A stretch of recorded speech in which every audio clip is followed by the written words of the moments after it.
Morning, everyone. My name is Rich, Austin, Cafra, Austin, and to the Yorta House and Shed, which is residential. It's a slightly different scale from we saw previous to. I'd like to acknowledge the traditional owners of the land, Goorambat, Victorian, and Yorta Yorta people, and their continuing connection. So the guiding philosophy of the project is house is an enhancer, so it enhances appreciation of place conditions as well as one's day-to-day activities. And then the fundamental idea on the project is a modern homestead. So the photo on the right is the client's family. That's Alan and Geelong, just near Bar, across Lyme Bay and Geelong River, near the Outwater Airport. So that's where they grew up.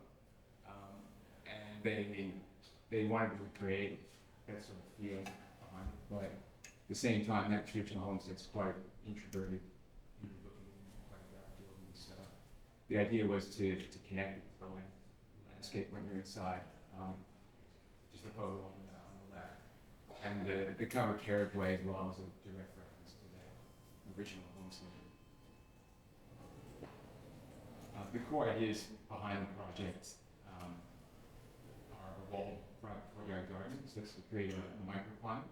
So that comes from the client's experience in North Africa and southern Spain, and just the benefits that has for creating a microclimate. There's very hot winds in the summer, this site, and very cold, strong winds in the winter. And there's also, see on the site plan to the north, which is up, there's a neighboring property, so privacy to the north isn't there, whereas privacy to the east is south for all residents. So that's part of the drive decision. Off-grid, so the house is completely off-grid, and the driving force behind that was more energy resilience and water resilience, rather than just trying to save the world. But it has that, contributes to that as well. And then designing the house and the shed for a meaningful relationship with each other.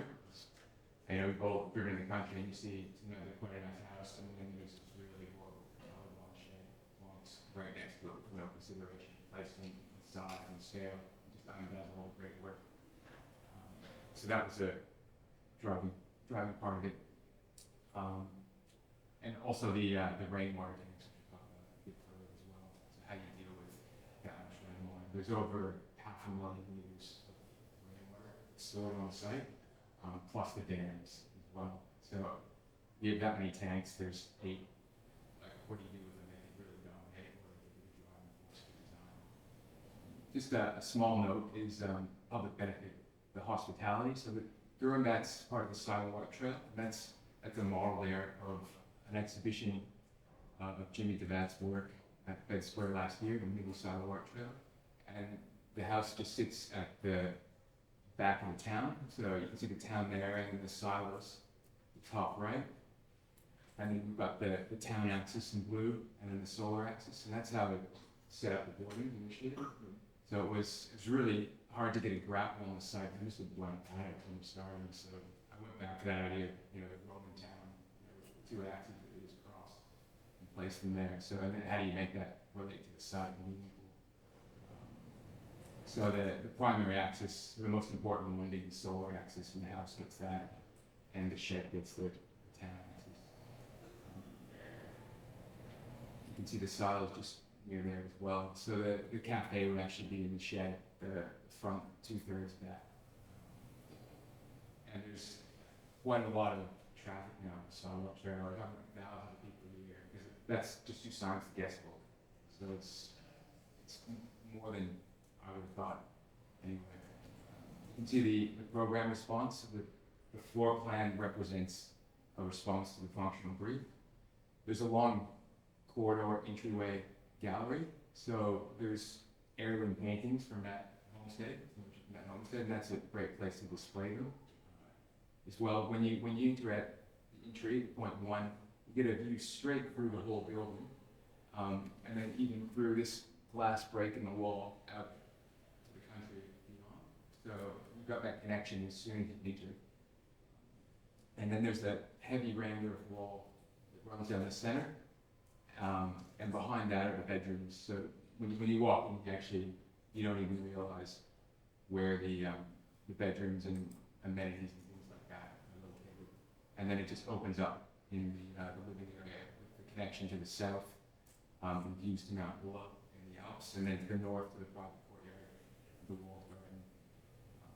The pool is important, but it's not, again, it's not the driving showpiece of the project. It's more for, again, relief from the climate as well, and then exercise to the client's age and place as well. It's a bit of an extravagance, and it's probably got as much embodied energy as the whole floor slab itself, but we work to offset that.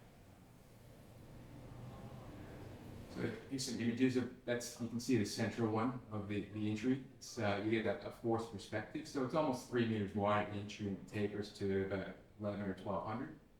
And all the door heads are at 2.7, so it kind of changes your perspective on things in terms of the height. And then you can see the rainwater tanks and how we dealt with that. And the built form itself, the built form response was, you know, a rectangle pinch in the middle, and then rainwater going down each of the 4 corners. And that worked for the shed, the same concept for the shed in the house. And we use a structural, almost a commercial, well, it was a commercial quarter frame. And this is just a slide just showing the few allied disciplines that we work with. We didn't have the huge list of consultants for this project, but we did have shop detail, structural, civil, and energy assessor. And then just this early sketch of the concepts going back and forth with the engineer. The owner actually developed their own Rambler formwork system, so it's owner built. And this, you can see just the small pile of formwork on the right, and that was used to build the entire house. And they had sort of innovations like even the corner details, a lot of acute angles. They simply just sliced down the RHS corner, and then that enabled them to bend and twist to get different angles and set the different angles. So the build cost is approximately 50% of the current valuation. And then just talked a lot about sustainability features, but I did do a embodied energy analysis.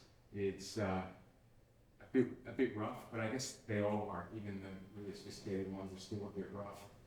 But I used one-click LCA, which is an online resource, and use that as a start. And then, because I didn't trust the outcome, I just multiplied by 1.5, and then there's 25 kilowatts of solar,